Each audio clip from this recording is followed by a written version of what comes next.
Our collective life is unsustainable. We can't carry on like this. We have the impact of our action has a geological scale, is changing the climate, so we need to change. Future Materials Encounters, live podcast from the Dutch Design Week.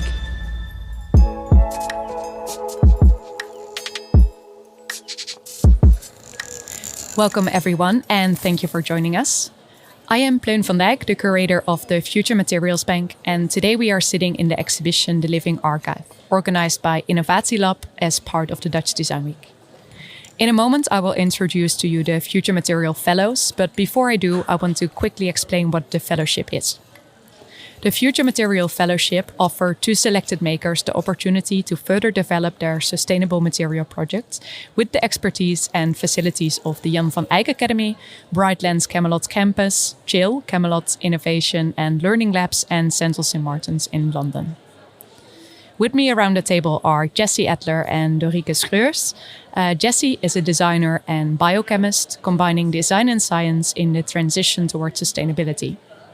Her research focuses on extracting pigments from fungi and exploring their potential to reduce or replace our dependence on non-renewable resources for color.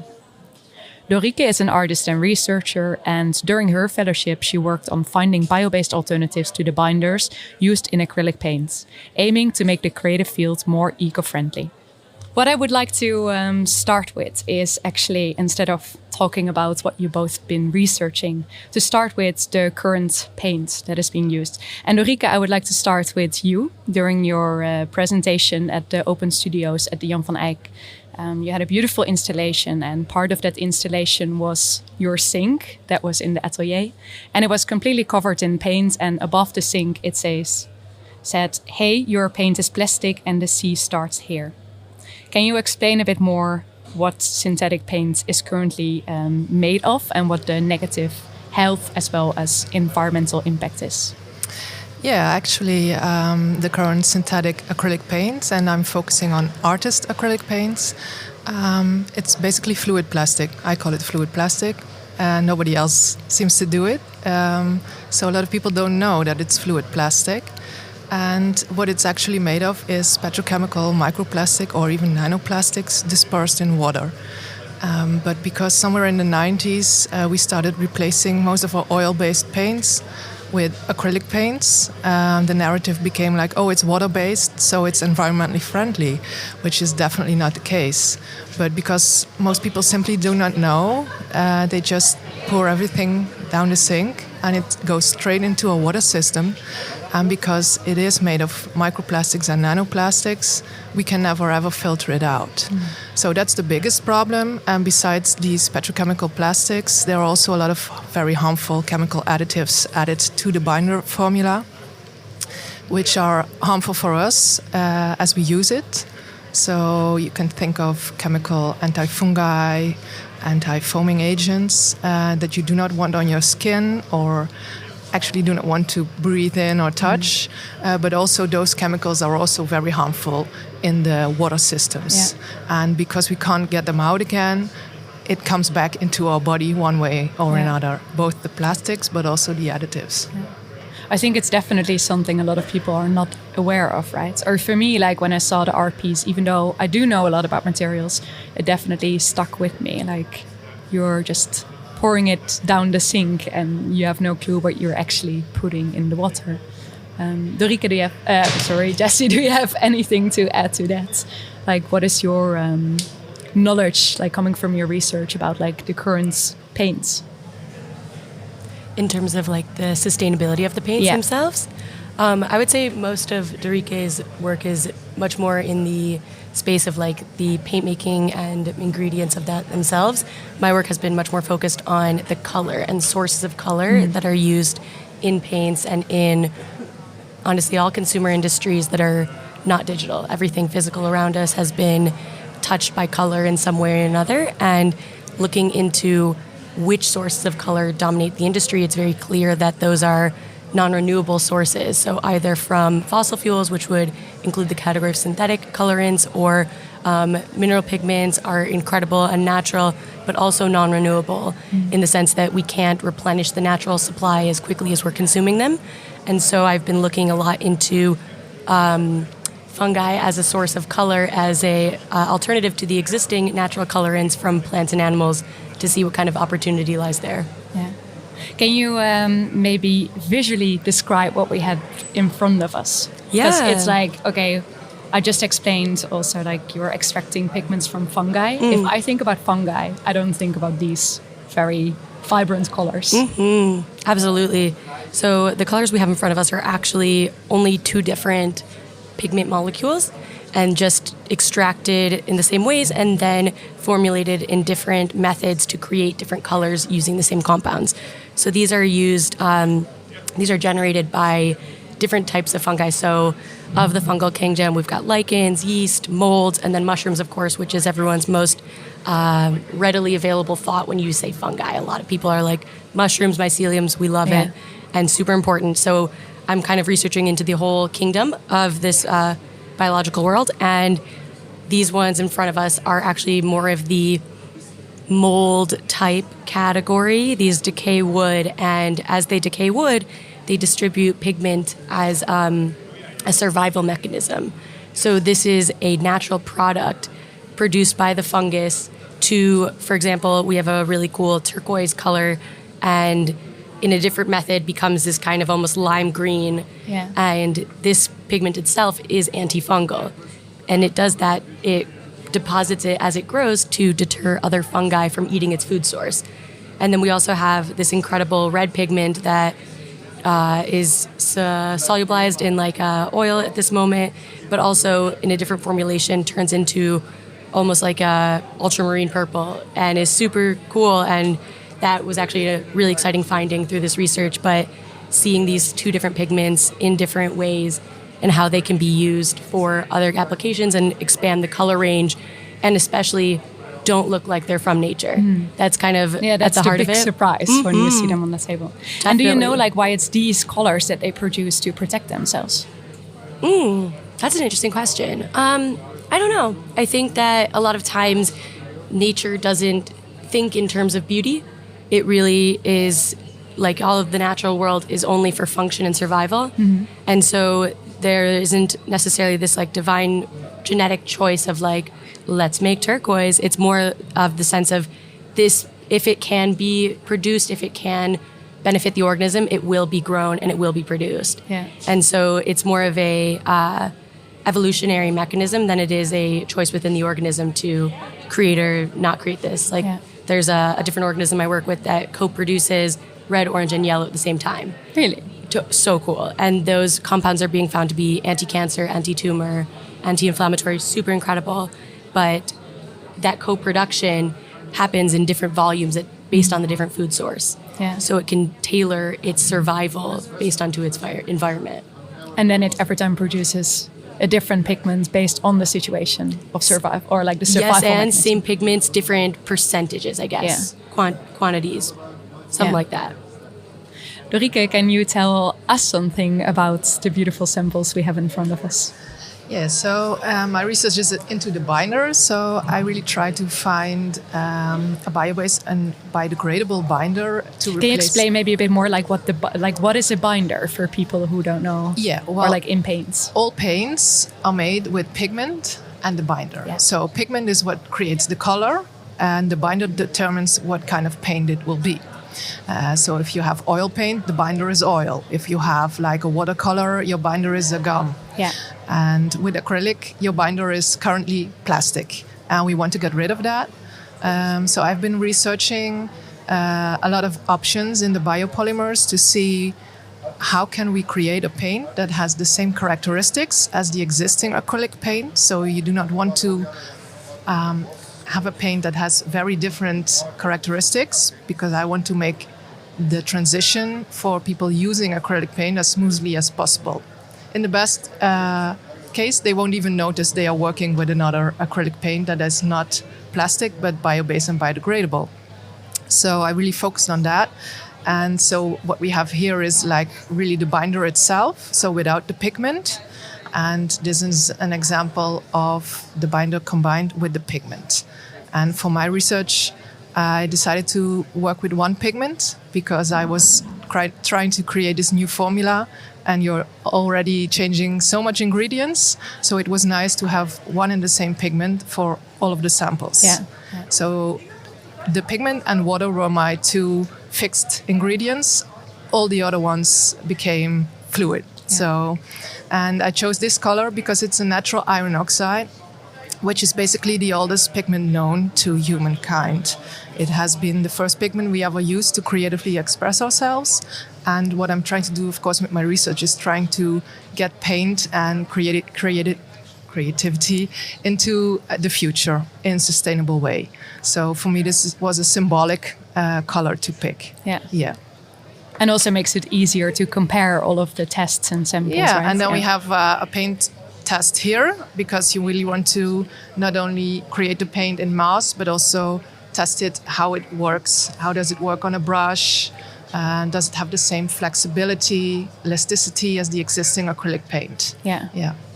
It's so interesting that you both tap into another part of the paint creation. Like for you, it's extracting the pigments from fungi, and for you, Dorieke, it's like creating the binders. Yeah, and I think that in our ideal future, we would combine both. Yeah. So if you could have both renewable pigments and a bio-based and biodegradable binder, then we're good. Yeah. Stay tuned. Really great. I also find it really interesting that you both come from different backgrounds. For you, Jesse, it's really science, and for you, Dorieke, it's more art. But you both use art and design, I could say, as a way to communicate your project. For you, it has been, like before, a series of cosmetics colored with the fungi pigments. For you, Dorieke, it's more different artworks like paintings, but also more recently an installation in which you explain the whole research. How would you say you both combine art and design to communicate your research that you've also been doing in the lab with the scientists you could collaborate with? And does it achieve so far the goal that you had in mind, or is there still a long way to go?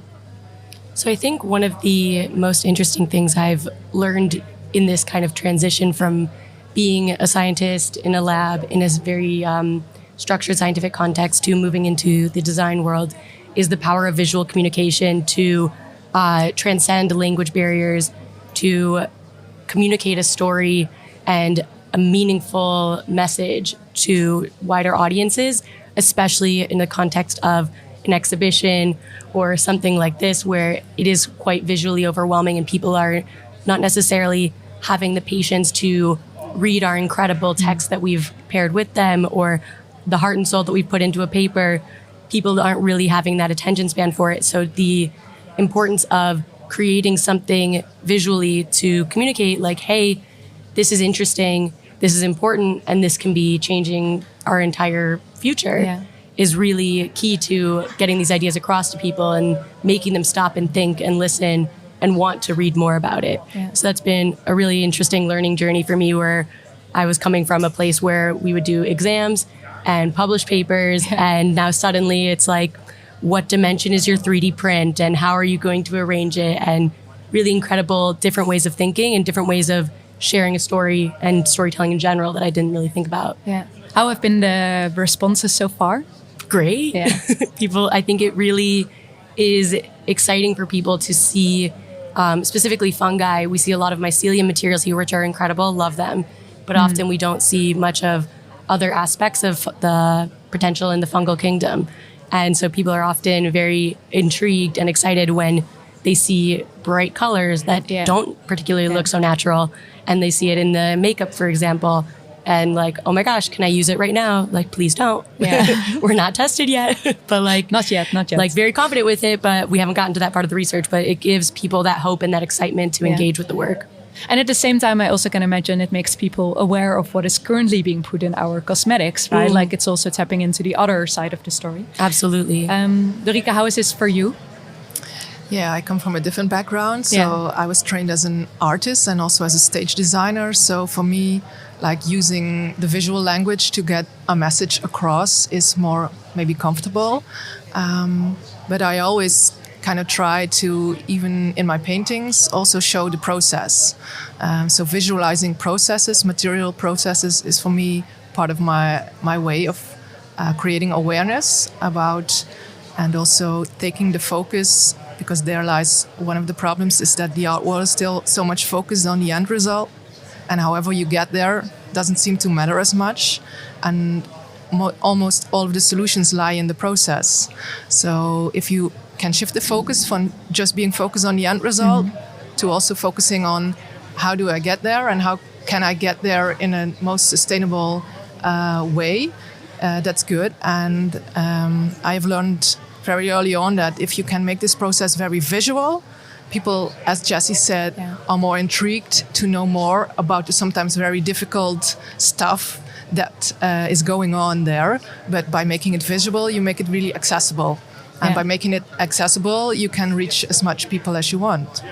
Yeah, and also like something as you did with the sink, like it's a rather small intervention that can have a big impact, because it really makes you aware of, you what's sometimes happening here, need some kind of a statement, like really put it in the face, like creating a mirror to get that reaction. Because as I said before, it's not that people are deliberately polluting our water, they simply do not know. So putting it out there like that, they can never not know anymore. So it definitely becomes more difficult to then pour it and down then the they sink. really realize what's happening. Yeah. I want to dive a bit deeper into this whole combination of art and design. And of course, also because it has been a very important part of the fellowship program. Like on one hand, you could both make use of the Jan van Eyck facilities for half a year, and you were part of an art community with artists from all over the world that come there for 11 months to explore their work. And at the same time, you also both could access the lab at Chill and work with scientists together. How has that experience been? And also, how do you see the future of that combination of art and science? Because I think both of your projects are really strong examples of that.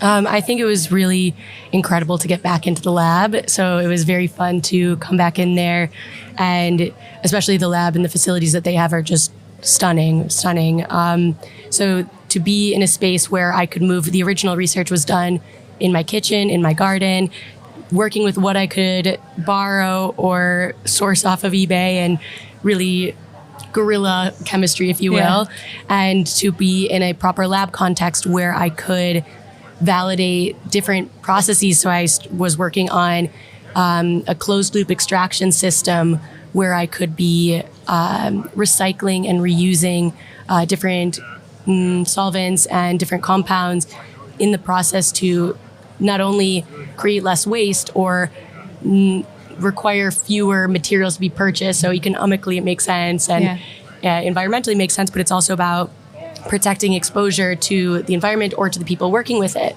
And having that mindfulness in the practice from the outset can generate an entirely new system, even though this type of closed loop practice was using traditional chemistry techniques and tools, but having the intention of doing this for sustainability, for a healthier planet, is a really powerful way to design into the chemistry process. And so that was really awesome to work with them and see what they were excited about working on and how we could align with that. And something about, in chemistry in general, we don't always have color.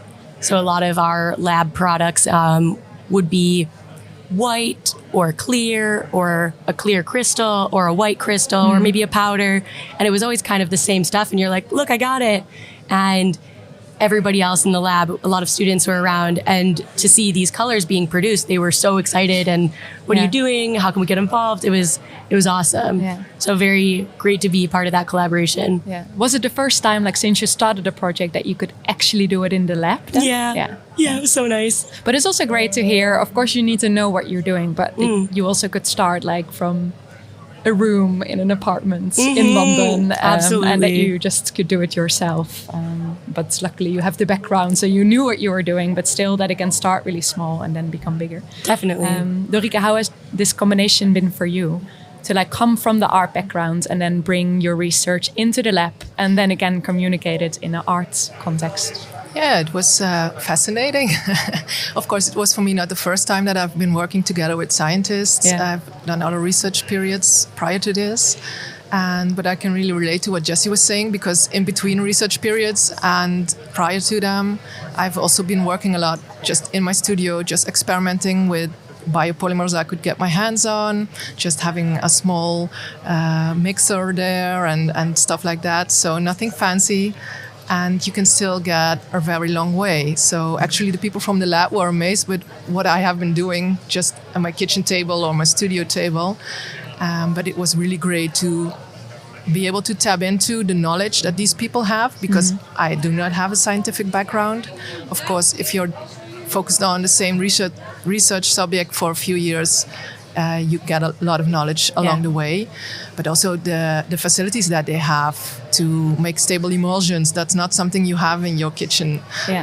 So it was really great to work together and also work together and in the end start to speak like the same language, because that was for me in the beginning. You come from so different backgrounds, and they didn't understand what I was talking about, and I didn't understand what they were talking about.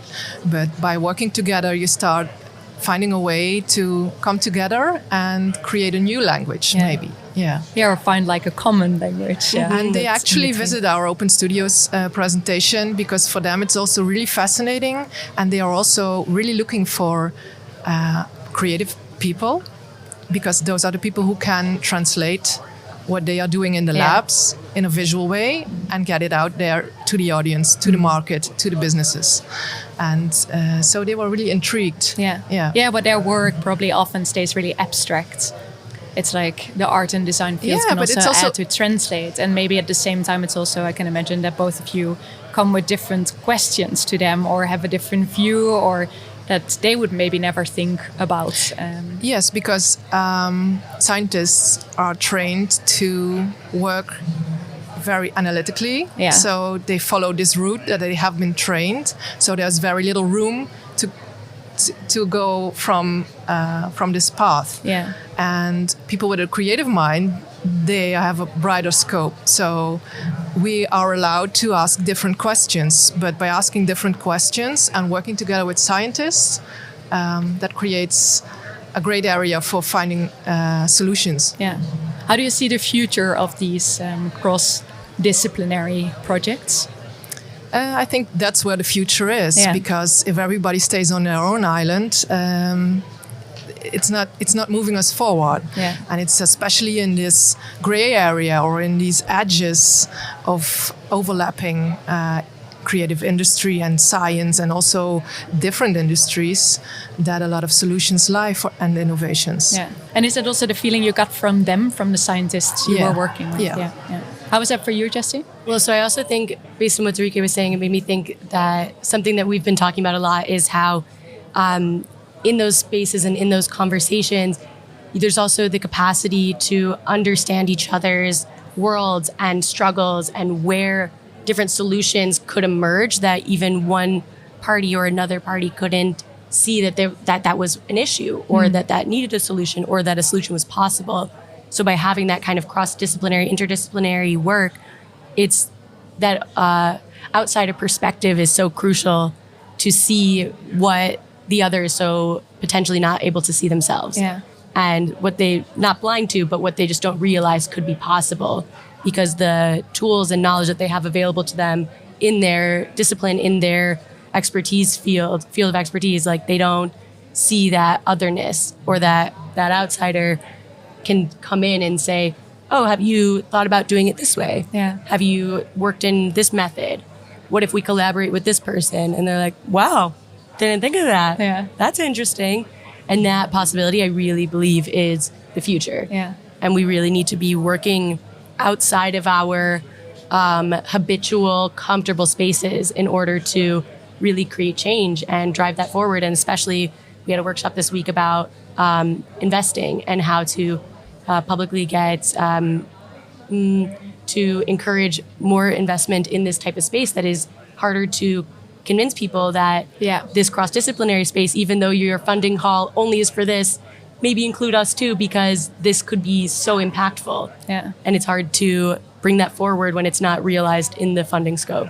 Yeah, and I can imagine it's sometimes a bit more difficult to see what it can bring because it is maybe a bit more open question, like how can you collaborate, or maybe it does take more time to find a common understanding before you can actually start collaborating. But that was exactly the key to that discussion about how the process is also a value and that there should be money to create that space and time to do the research. Yeah. Again, moving the focus away from only the end result and acknowledging how important the process is. Yeah.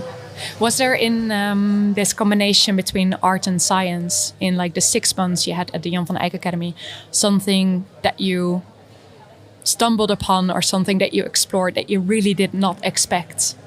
Yeah. Has it been like a big surprise in the research? Definitely. I mean, so one of the labs that I was collaborating with, Beyond Brightlands, had put out a paper earlier working with the same organisms and same pigments that I had been working with. And brilliant lab, loved their work. Totally nothing against them in this commentary, but the paper that they put out was trying to create oil and acrylic paints using the pigments. And their conclusion was, we're not able to do it. And I read this paper, at that time it had been like a year since I'd read it. And I was like, well, they couldn't do it, can't be done. And then I came back to it when I was in the fellowship after being around artists and in the context of art and learning about paint making from artists. Yeah. I reread the paper and noticed that they had no idea how paint was made. And that they approached the subject only as scientists, and they were totally ignorant to what goes into the paint making process and what things are necessary. So like Dorieke was talking about pigment and binder and how there's water-based and oil-based, and these brilliant scientists weren't understanding that key concept. So by putting myself into the context of a painter, I could see how I could be creating paint using these same pigments, and was able to disprove the paper and like show that it is possible, but only through that collaborative learning and that perspective change of knowledge of what does go into paint from the artist's perspective and how can that be applied to a novel material. Yeah. It was very exciting, very surprising. And like the artist perspective, was it also by like talking to the participants at the Jan van Eyck Academy and learning from their skills and knowledge? Oh, absolutely. Yeah. Especially with Dorieke, who was so incredible with pigments and binders and paints in general. So got a lot of expert knowledge. And even like the library had some incredible resources about, I have this great book that's on like from the 1920s about paint making and all the different pigments and all of these resources that I never knew existed, and expertise everywhere. Yeah. Fantastic. Yeah. And for you, Dorieke? It was not like that I had a great aha moment. Yeah. For me, it was more that the material I wanted to do the research with, I started to focus this research period on PLA. But I came at a point I got so frustrated because all my lab days were going wrong. I couldn't do it. In the end, we finally managed to create a stable emulsion with PLA. But for me, the biggest revelation was that I didn't want to take this line of research any further. So I decided against PLA because it didn't feel well. Mm-hmm. I thought that if it's so hard to get it into the water and stay there, it's also not doing what I want to do, because I thought, well, I'm just replacing the petrochemical microplastic with a bio-based plastic, of which we still do not know that it will biodegrade in water. Yeah.